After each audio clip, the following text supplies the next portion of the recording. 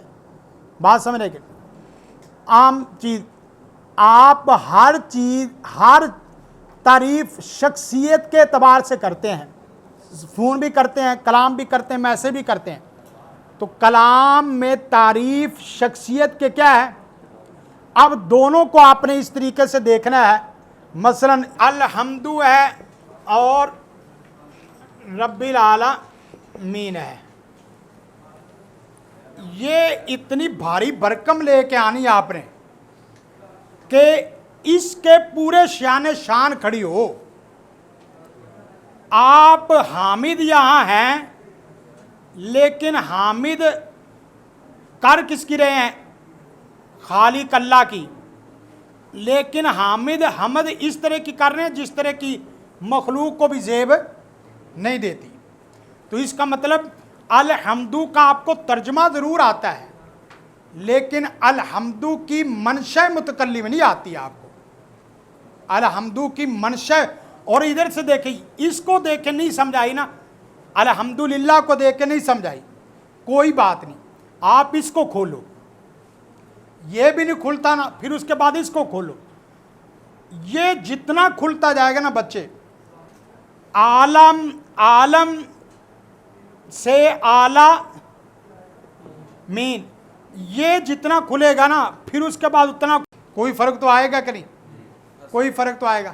یہاں یہ ہے کہ حمد بنی ہی تیرے لیے ہے. کیا ہے؟ بنی ہی تیرے لیے ہی. تو ہر قسم کی کیا ہے؟ حمد بنی ہے. تو بنی ہی اس کے لیے. اب دیکھیں یہاں تمام تعریفیں حمد اس کے لیے ہے اور یہاں یہ ہے کہ بنی ہی اس کے لیے ہے، اور کے لیے بنی نہیں ہے. بات سمجھ. اب فرق کیا آگے باقی بعد میں انشاءاللہ دیکھتے ہیں.